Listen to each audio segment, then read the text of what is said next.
সরকারই এতদিন নীরব নিশ্চুপ বসে থাকলেন কেন? সরকারের ভিতরেই ভূত আছে। 5ই আগস্টের পরপরই বলে দিলেন যে আমরা আওয়ামী লীগকে ক্ষমা করে দেব। ভাই, এত রক্তপাত, এত কিছু করার পরে আপনারা ক্ষমা করে দেবেন? জুলাই গণ অভ্যুত্থানে 5ই আগস্টের যে পরিণতি হলো, সেখানে যে বিপুল প্রাণ শক্তি এবং আত্মত্যাগের যে নিদর্শন এদেশের ছাত্র, তরুণ, শ্রমিকরা দেখিয়েছে, এরপরে তো আর কোনো দ্বিধা থাকার কথা নয়। এ নিয়ে তো আর কোনো ধরনের বৈরিতে থাকার কথা নয়। সমস্ত গণতান্ত্রিক শক্তিকে ঝগড়া ঝাঁটি, তর্ক বিতর্ক সব কিছুর মধ্যে দিয়ে একটা জায়গায় উপনীত হতে হবে যে আমরা এই রাষ্ট্রটিকে বিনির্মাণ করব গণতান্ত্রিক চেতনার মধ্যে দিয়ে, এবং তার মধ্যে এই চেতনার মানে মূল ভিত্তি হবে আমাদের স্বাধীনতা, সার্বভৌমত্বকে শক্তিশালী রাখা। এই মূল স্পিরিটটা যদি ঠিক থাকে, তাহলে জুলাই সনদ নিয়ে এর বাস্তবায়ন প্রক্রিয়া নিয়ে কি হবে তা নিয়ে এত মানে বিবাদ বিসম্বাদ কেন? এটা তো হওয়ার কথা নয়। এটার আইনি প্রক্রিয়া না হলে হবে না। ভাই, আপনারা যারা এই কথা বলছেন তারা এতই আইন বিশেষজ্ঞ, এতই আইনের অবতার, তাহলে শেখ হাসিনার আমলে যে এত বেআইনি কাজ হলো, তখন একবারে মানে বুক চিতিয়ে আরো ভালো করে দাঁড়ালেন না কেন? এখন যারা এই কথাগুলো বলছেন, আপনার বিদ্যুৎ খাতে লুটপাট করার জন্য বিদ্যুতের দায় মুক্তি আইন করেছিলেন, ইনডিমনিটি দিয়েছিলেন, সেদিন কেন তীব্র গতিতে রাস্তায় নেমে আসেননি?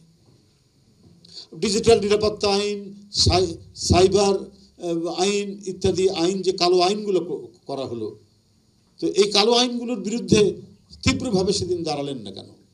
দায় সারাভাবে দুই একটি কথা বলে চলে গেলেন। আজকে জুলাই সনদের আইনি ভিত্তি দিতে হবে, তা না হলে নির্বাচন হবে মানে 2029-এ নির্বাচন হবে বলছেন। এখন রাজনৈতিক দলেরই একজন নেতা এই কথা বলছেন। বাবারে, আপনার একটা অবাধ সুষ্ঠু নির্বাচন থেকে জনগণ বঞ্চিত 15-16 বছর ধরে। ভোটাররা ভোট কেন্দ্রে যেতে পারেনি, তাদের ইচ্ছামতো প্রার্থীকে ভোট দিতে পারেনি। এই ইচ্ছামতো প্রার্থীকে ভোট না দেওয়ার যে মানুষের যে বেদনা, সে বেদনাকেও আপনারা উপহাস করেছেন পিআরের কথা বলে। পিআরে তো কোনো প্রার্থী থাকবে না, সেটা নিয়ে আপনারা কয়েকদিন হইচই করলেন। এখন জুলাই সনদ এর আইনি ভিত্তি দিতে হবে, আইনীকরণ করতে হবে, দিতে হবে। তাহলে আপনি আসল কাজটা করবেন কখন? আপনি কি বলে বিয়ে হবে কন্যার, তার হলুদ হলো, সব কিছুই হলো, খাওয়া দাওয়া হলো, কিন্তু আসল যে বিয়ে পড়ানো সেটা হলো না, সেটা বাকি আছে, সেটার ব্যাপারে কোনো গুরুত্ব নেই। তো ঘটনা হলো এটাই যে অবাধ সুষ্ঠু নির্বাচনের মধ্যে দিয়ে আমরা আগে আইনীকরণ করার জন্য যে বৈধ পন্থা পার্লামেন্ট, সেই পার্লামেন্ট আগে রচিত হতে হবে। সেই পার্লামেন্ট নির্বাচন আগে হওয়া উচিত অবাধ সুষ্ঠু নির্বাচনের মধ্যে দিয়ে। আপনি আইনীকরণটা করবেন কিভাবে?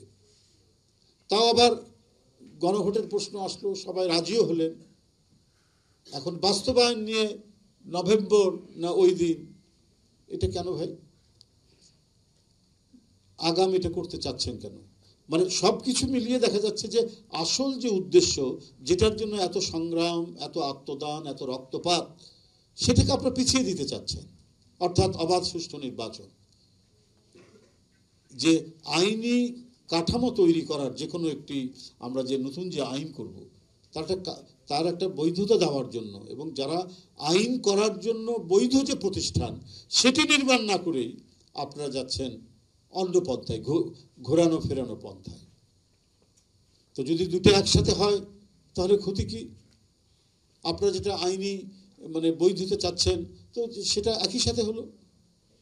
তাহলে আরো বেশি বাধ্যবাধকতা থাকলো। যারাই ক্ষমতায় আসবেন তারা জুলাই সনদকে আপনার এটার মানে আইনীকরণ করা, আইনে রূপ দেওয়া, সেটা সর্বোচ্চ যে আইন, সংবিধান হোক বা প্রচলিত যে আইন, পার্লামেন্টারি অ্যাক্ট হোক, সব জায়গায় তো তখন মানে কাজে লাগানো যাবে একই সাথে।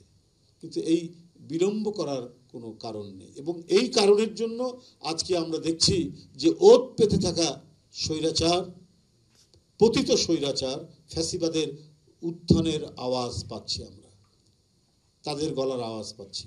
অডিও ভিডিও বিভিন্ন মাধ্যমে এবং সেটা আরো তীব্র, আরো আরো আরো খুব হিংস্র কায়দায় এই কথাগুলো বলা হচ্ছে। লকডাউন, কিসের লকডাউন? কার লকডাউন? 13 তারিখ লকডাউন বলা হচ্ছে। পার্শ্ববর্তী দেশ থেকে বা বিভিন্ন জায়গা থেকে যোগাযোগ করা হচ্ছে। টাকার তো অভাব নাই তাদের। বাংলাদেশ ব্যাংকের টাকা, জনতা ব্যাংকের টাকা, সোনালী ব্যাংকের টাকা, বেসিক ব্যাংকের টাকা, পদ্মা সেতুর টাকা, ফ্লাইওভারের টাকা, টাকার তো অভাব নাই। সব টাকা তো আর পাচার হয়নি, ভিতরে আছে। সেই টাকা দিয়ে বোমা বানানো তো কোনো কঠিন ব্যাপার নয়। বোমা বানাচ্ছেন, গাড়িতে আগুন দিচ্ছেন। এখানে দুইটা জিনিস প্রমাণিত হয়েছে। একটা হচ্ছে যে তাদের অমানবিক নিষ্ঠুরতার যে চেহারা, সেটা অনেক আগে থেকেই তাদের মধ্যে ছিল। রাষ্ট্র ক্ষমতাকে কাজে লাগিয়ে সেই যে বিভিন্ন ধরনের বাসে আগুন, তারপরে মানুষ পুড়িয়ে মারা, এই যে একটা কথা বিরোধী দলের উপর চাপাতো, বিরোধী দলের ঘাড়ে চাপাতো। কিন্তু আমরা নানাভাবেই তখন বলেছি যে না, এটা সরকার করিয়ে বিরোধী দলের উপর মানে এটা চাপাচ্ছে, এবং তার প্রমাণও আমরা দিয়েছিলাম। কুমিল্লায় বাসে আগুনের, তারপরে রংপুরে বাসে আগুনের, ঢাকাতে বিভিন্ন ঘটনা, বিহঙ্গ বাস, আওয়ামী লীগের নেতা, সেটা পুড়ে গেল, সব বাস থাকলো। এটা যে তারা পরিকল্পিতভাবে করতো তার প্রমাণ হচ্ছে আবারও আপনি 2-3 দিন দেখবেন বাসে আগুন দেওয়া হচ্ছে, এবং একজন বাস চালক, তাকে আগুনে পুড়িয়ে মারা হলো ময়মনসিংহ বাড়ি। তার পরিবারে আর কেউ নাই। বিভিন্ন জায়গা থেকে টাকা পয়সা ধার করে সে একটা কোনো রকমে টিন শেড একটা বাড়ি তৈরি করেছিল।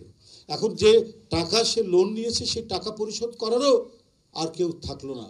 একটা কিশোর টাইপের একটা ছেলে, সে গাড়ি চালাতো, মানে পরিবহন একটি গাড়ি, হয় মিনি বাস অথবা বাস, এই ধরনের একটা গাড়ি চালাতো।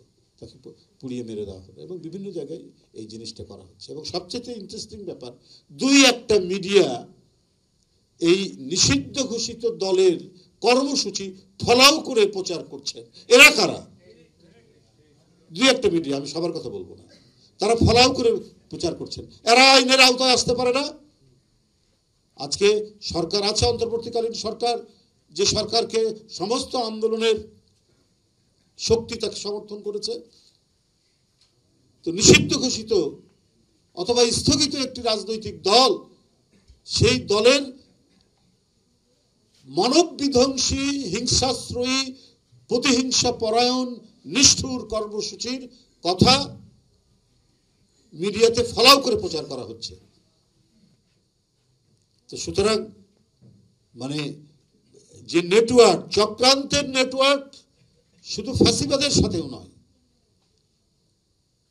ফ্যাসিবাদ এটার হচ্ছে মূল পরিকল্পনাকারী, কিন্তু এর সাথে আরো বিভিন্ন শক্তিকে তারা অন্তর্ভুক্ত করেছে। এ সম্পর্কে আমাদের সবাইকে সতর্ক থাকতে হবে।